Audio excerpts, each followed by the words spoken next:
በስተመጨረሻ ገነት እንግዲህ ለብሌን እውነቱን ልትነግራት ነው ማለት ነው።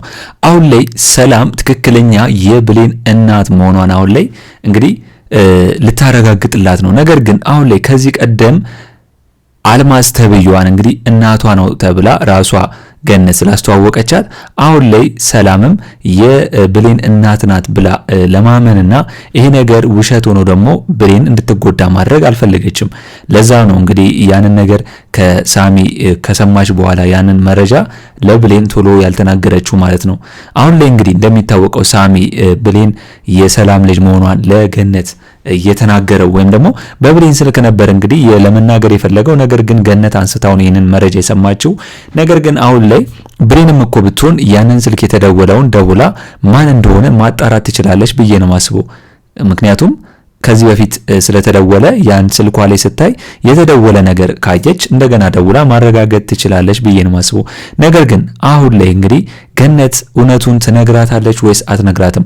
በኔ በኩል ለብሌን እውነቱን ነግራት እንግዲህ ብሌንም እርፍ ብትል ይሻላል ብዬ ነው ማስበው። አሁን ላይ ሰላም ትክክለኛ እናቷ ነች የብሌን ከተባለ ይህን ነገር ደግሞ ገነት በዲኤንኤ ማስመርመርና እውነቱን ማወቅ ይችላሉ ብዬ ነው ማስበው። ሰላም የብሌን እናት ትክክለኛ እናት መሆኗንና አለመሆኗን ለማወቅ ከፈለገች ገነት ይሄ ነገር ዲኤንኤ ይመርመርና እውነት ልጅሽ እንደሆነችና እንዳልሆነች ማወቅ ትችላለች በማለት በዚህ መንገድ ማረጋገጥ ይችላሉ ብዬ ነው ማስበው። ብሌንም እንግዲህ እስከዛሬ ያለው ስቃይዋ በአሁኑ ይበቃል ብዬ ነው ማስበው። ስለዚህ ገነት ለብሌን እውነተኛውን ነገር ወይም ደግሞ ሳሚ የነገራትን ነገር የሰላም ልጅ መሆኗን ትነግራታለች ብዬ ነው ማስበው። እስኪ እናንተስ በዚህ ጉዳይ ሁላችሁም ሐሳብ አስተያየታችሁን ኮሜንት ላይ ማስቀመጣችሁ እንዳረሱ። ሌላው ጉዳይ ደግሞ አሁን ላይ እንግዲህ ሰላም አብዳለች ማለት ነው። እንግዲህ አሁን ላይ ሰላም ያበደችበት ምክንያት አልማዝን የገደለች መስሏትና በሷ እጅ የጠፋች የተቀበረች መስሏት ነው ልታብድ የቻለችው። ምክንያቱም አቶ በኃይሉ እንግዲህ ከሳሚ ጋር በመተባበር ደውለው ነው እንግዲህ ለሰላም ከወንድሟ ጋር የት እንደቀበረች የተናገረው ማለት ነው። ስለዚህ ይህንን ሚስጥር እውነት ያውቃሉ እንዴ? እውነት አሁን ላይ አልማዝ ተቀብራለች እንዴ ብላ እንግዲህ ራሷን እያዘነችና ራሷን እየቀጣች ነው የምትገኘው። ነገር ግን አሁን ላይ ይሄ ነገር ሲደጋገምባትና በአይምሮዋ ላይ ሲመላለስባት ራሷን እንድትለቅና እንድታብድ አድርጓታል ማለት ነው። እንግዲህ ቃል እንደሚታወቀው ከባህሉ ጋር አልተስማሙም። ምክንያቱም ባህሉ እንግዲህ 2 ሚሊዮን ብር ነው አምጪ ብሎ የጠየቃት። ምክንያቱም ያንን ነገር ከምናገርና ከፖሊስ ጣቢያ ከምትገቢ እስር ቤት ከምትገቢ ያንን 2 ሚሊዮን ብር አምጪ ብሏት አስፈራርቷታል። ቃል ደግሞ ያንን ሰምታ ነው ያንን የ2 ሚሊዮን ብሩን 50% ፈልጋለሁ ብላ ከባህሉ ጋር የተደራደረችው ማለት ነው። እንግዲህ ሳሚ እንኳን ያንን ብር ከሰማ በኋላና ካወቀ በኋላ እሱ እንደማይደርሰው ካወቀ በጣም የተናደደው። ምክንያቱም መቼም ቢሆን ባህሉን እንደማይለቀውና ብዙ ነገር ብዙ መረጃ እንደያዘበት ይታወቃል። ለዛ ነው ለብሌን ደውሎ ሰላም እናትሽ ናት ብሎ ለመናገር የደፈረው ማለት ነው። የባህሉን ውድቀት ማየት ስለሚፈልግ እሱ ላይ ብዙ ጥፋትና ብዙ ተንኮል ብዙ ሴራ ስላደረሰበት ማለት ነው መበቀል ይፈልጋል ሳሚ እንደሚታወቀው። አሁን ግን ቃል 50% ፈልጋለሁ ብላ ነበር። ነገር ግን ባህሉ መቼም ቢሆን እንደማይሰጣት ነው የነገራት 50% ማለት ነው። ቃል እንግዲህ እንደሚታወቀው ከባድ ሴት ነች። ገንዘብ ነው ያገናኛቸው፣ የሚያለያያቸውም ቢሆን ገንዘብ ነው። ስለዚህ ለሰላም ሄዳ አልማዝን እንዳልገደለችና አሁን ላይ በህይወት እንዳለች ለመናገር ብትሞክርም ነገር ግን ነገሩ ረፍዷል። ምክንያቱም ሰላም ራሷ አብዳ ነበር ማለት ነው። ጭራሽ አሁን ላይ ሰላም እያለች ያለችው ልጄ አይደለሽም እያለቻት ነው ቃልን። ምግብ እንኳን ይዤልሽ እመጣለሁ ብላ ያመጣችላት ምግብ ኮባ ነው።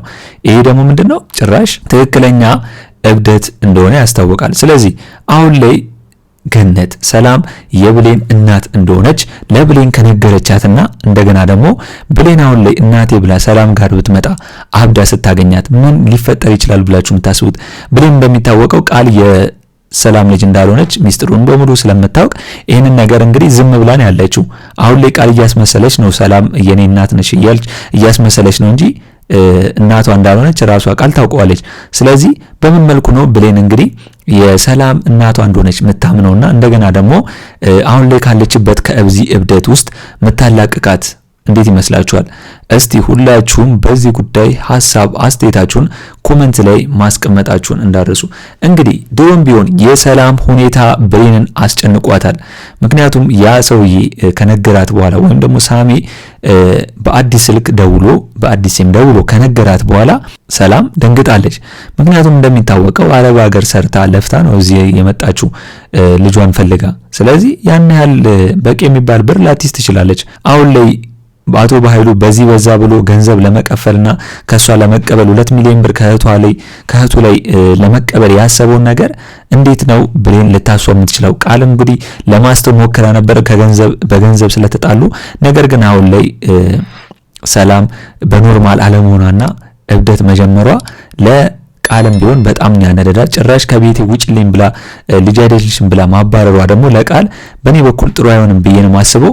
ስለዚህ አሁን ላይ እንግዲህ ብሌን ይህንን ነገር ከገነት ብትሰማና እውነቱን ትቀበላለች ወይስ አትቀበልም የሚለውን ከባድ ነው። እንግዲህ ምንጊዜም እንግዲህ ሰላምና ብሌን ሲገናኙ እውነተኛ እናትና ልጅ ነው የሚመሳሰሉት። እንደሚታወቀው ሰላምም ብሌንን ስታቅፋት ልጇን ያቀፈቻት ያህል ነው የሚሰማት። ብሌንም ቢሆን ሰላምን እንደ እናት ነው የምታያት። እናትየው እናቷ ያቀፈቻት ያህል ነው የሚሰማት። ስለዚህ ይህንን ጉዳይ በምን መልኩ ነው ሊያስተውት የሚችሉት ወይም ደግሞ በምን መልኩ ነው የሰላምን እብደት ሊያስተውት የሚችሉት? ወይ ጸበል ነው ይዘው መሄድ ያለባቸው ብዬ ማሰበው ብሌን። ምክንያቱም ቃል በእንደዚህ አይነት ነገር እንኳን ይዛት የምትሄድ አይመስለኝም። በቃ ወዲያው ከዛ ቤት ምትወጣ ነው ይመስለኝ ደንግጣ እንጂ ብሌን እንደ ብሌን ታጋሽ ሆና ሰላምን አስጠምቃት ወይም ደግሞ ጸበል ወስዳት እንዲሻላት ሊያደርጉ ይችላሉ ብዬ አላስብም። አቶ በኃይሉም ቢሆን እንግዲህ የሰላም እብደት ይመችዋል ብዬ ነው ማስበው። ምክንያቱም ብሌንም ቢሆን ልጇ እንደሆነች እንኳን ቢያውቅ ወይም ደግሞ ሰላም ብትሰማ እንኳን አሁን ላይ ልጅ አይደለሽም ብላ ብሌንን ልትቀበላት ምትችል አይመስለኝም። ምክንያቱም አሁን ላይ እብደት ውስጥ ስለሆነች ብሌን መታ እናቴ ነሽ ብላ እንኳን ብትነግራት አይደለሽም ብላ ምትከለክላት ነው የሚመስለኝ። ስለዚህ በምን መልኩ ነው እንግዲህ ብሌን የሰላም ልጅ መሆኗን ለሰላም ሄዳ እናቴ አንቺ ነሽ ብላ ልታረጋግጥ የምትችለው? ገነትን ብትሄድ እንዴት ነው አሁን ላይ የሁለቱን እናትና ልጅ የሚያገናኙት የሚለውን እስቲ ሁላችሁም በዚህ ጉዳይ ሐሳብ አስተያየታችሁን ኮሜንት ላይ ማስቀመጣችሁን እንዳረሱ። እንግዲህ አደራ ክፍል 22 ቶሎ እንዲለቀቅ ሁላችሁም ኮሜንት ላይ ክፍል 22 ቶሎ ይለቀቅልን በማለት ይህንን ቪዲዮ ላይክ በማድረግ ይጀምሩ።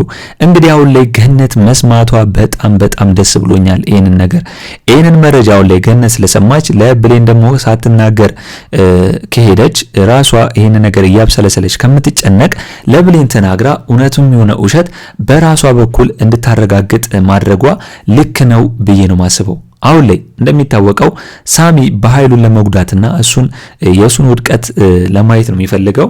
ምንጊዜም ያንን መረጃ እንኳን ከቢቅ በላ ማስረጃ ያለው ሌሎች መረጃዎችን እየሰበሰበ እንደሚገኝ ይታወቃል። ቃልም ብትሆን መረጃዎችን እያጠናከረች ነው። አሁን ላይ አቶ በኃይሉ አልሰጥም ቢል ብር ወይም ደግሞ የሆነ ነገር እንኳን ቢያደርግ እንደፈለገች ልታደርግ ትችላለች። እንግዲህ እንደሚታወቀው አሁን ላይ ብሌን ከዳግም ጋር አንድ ላይ ሆናው ማየቷ ቃል ያናደዳት ነው። አሁን ላይ ደግሞ ዳግም ለብሌን አሳዳጊ እናት ሄዳ በራሷ ስም አድርጋ ምግብም እንደገና ቡና የሚያስፈልጋትን በዛው ይዛላት እንድትሄድ እያደረገ ነው። ይሄ ደግሞ ማለት ምንድነው? ዳግም እንግዲህ ከብሌን ፍቅር ስለያዘውና ገነትንም እንግዲህ ወዷታል። ምክንያቱም ከገነት ጋርም እንግዲህ ዳግምና ገነት ሲገናኙ እናትና ልጅ እየሆኑ ነው የሚገናኙት። ስለዚህ አሁን ላይ የዳግምና የገነትን እናትና ልጅ የሚያውቀው ደግሞ ከሳሚ በስተቀር ማንም የለም። ስለዚህ ይህንን ነገር እንዴት ነው ሊያደርጉ የሚችሉት? ምክንያቱም አሁን ላይ ብሌንና ዳግም ቢጋቡና አንድ ላይ ቢሆኑ ለገነትም ደስታዋ ነው። እንደገና ደግሞ ሰላምም ከዛ እብደቷ ብትለቅና ኖርማል ብትሆን ለሰላምም ደግሞ ይሄ ነገር ደስታዋ ነው። ምክንያቱም እዛ ቤት የተከራየው ሰላም ቤት ስለሆነ ዳግም እንደገና ደግሞ ገነት የሱ እናት እንደሆነች ሰላም ብታውቅና የሰላም ደግሞ ልጅ ብሌን እንደሆነች ካወቀች ለብሌን ብዙ ሰዓት ሲከራከርላትና ብዙ ነገር ሲቆረቆርላት ስለምታይ ሰላም ገነትን ቢሆን ከብሌን በላይ ደግሞ ገነትን ሄዶ ዳግም ብዙ ነገር ሲያደርግላት ስለቆየ የሁለቱን ግንኙነት ማይፈልገው እንግዲህ አቶ በኃይሉ ሳሚና ቃል ቢሆኑም ነገር ግን አሁን ላይ ገነት ፍላጎቷ ነው። ይህንን ነገር በምን መልኩ ዳግም ሊያሳካው ይችላል ብላችሁ ነው የምታስቡት? እንግዲህ አሁን ላይ ዳግም ተጨንቋል። ምክንያቱም የሰላም መጨነቅ በጣም አስጨንቆታል። ነገር ግን አልማዝ ትክክለኛ እናቷ እንዳልሆነች ዳግም ስላወቀ ይህንን ነገር ደግሞ ሰላም አላወቀችም። ለዛ ነው እንግዲህ እያለቀሰች ያለችው የብሌንን እናቷን ትክክለኛ ገድያታለሁ እያለች የምትጨነቀው ለዛ ነው። ስለዚህ ይህንን ነገር ራሷ ብሌን አልማዝ ድሮም ትክክለኛ እናቴ አይደለችም ተቀጥራ ነው ብላ ልትነግራት ትችላለች ለሰላምና ከዛ እብደቷ እንድትቆጠብ ወይም ደግሞ ከዛ እብደቷ ልትላቀቅ ትችላለች ብዬ ነው የማስበው። እስኪ በዛሬው በአደራ ክፍል ያላችሁንና የተሰማችሁን ሐሳብ አስተያየታችሁን ኮሜንት ላይ ማስቀመጣችሁን እንዳትረሱ። እንግዲህ በኔ በኩል የዛሬው አስተያየቴ ይህንን ይመስል ነበር። ለቻናሌ አዲስ ከሆናችሁና ሰብስክራይብ እስካሁን ያላደረጋችሁ ካላችሁ ሁላችሁም ሰብስክራይብ በማድረግና የደወል ምልክቱን በመጫን ቤተሰብ እንድትሆኑን በአክብሮት እንጋብዛለን። በቀጣይ ክፍል እስከምንገናኝ ድረስ መልካም ቆይታ ይሁንላችሁ። ቻው ቻው።